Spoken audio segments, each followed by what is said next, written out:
you give us the latest updates on what school systems are doing in response to the flood warnings in the area? Yeah, so sure, Christina. Within the past couple minutes, we heard from Malibu schools that they are closing all of the buildings because when we talk about Malibu, as you were just mentioning a couple seconds ago, that's where you'll find Topanga Canyon, which is one of the two LA County mandatory evacuation zones that we've been talking about, where several dozen homes and people have been evacuated from. So, the last time that I was with you guys, we were talking about sort of a current of conversation that had been permeating through local radio, local news. LA school district, the public schools here, the second largest school system in the country, is open today, and we're getting the message from the mayor, from the fire chief, local first responders, for everybody to stay home if they can.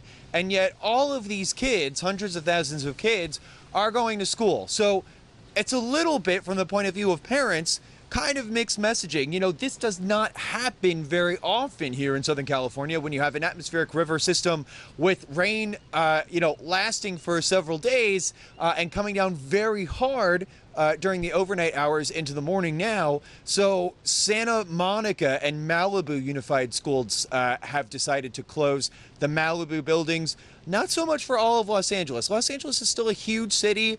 You have the flat terrain, a lot of concrete away from canyons, but still a lot of parents saying, why do you want us to drop our kids off or our kids to go to school when you're telling all of us to stay off the street? So that's something that's definitely being talked about far and wide throughout this great city of Angels here this morning. The other story with this storm has been the wind. We've seen lots of wind reports over the weekend across central and northern California. Some wind early in Southern California, wind beginning to diminish, but no doubt it is the rain that's caught a lot of the attention in Southern California.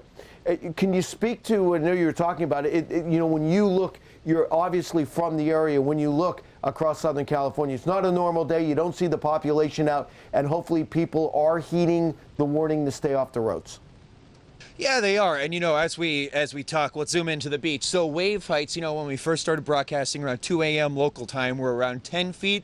These waves are coming down. We really are looking at a quiescent moment, but wave heights, according to the surf forecast and the gauge that we look at here in Hermosa Beach, are topping off at 7 feet. These wave heights are going to come down to 4 feet. And of course, nobody on the beach right now. Why would you want to be on the beach? No surfers, thankfully, which is certainly a good thing. But, wind speeds are certainly notable. I think that Point Pablo, north of the Golden Gate Bridge, way north of where we are, wind speeds topping at 102 miles an hour yesterday, which is certainly crazy.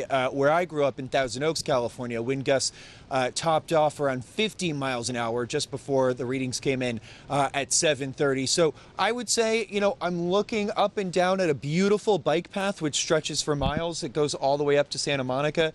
I see one person, and normally it would be filled with exercise crazy Southern Californians confronting their Monday morning. So I think it's fair to say that most people, because this is so unusual, are staying off the roads, just staying at home and letting this thing pass. But it's going to take a while. It's certainly aggravating, but thankfully we can report no large loss of life. There's only one man our reporting has been able to confirm crushed by a redwood tree north of Sacramento during the afternoon hours yesterday as he was trying to clean off debris from his property. But it seems to be most people are staying home, and we don't have any catastrophic news reports to convey to you all, thankfully, at this point.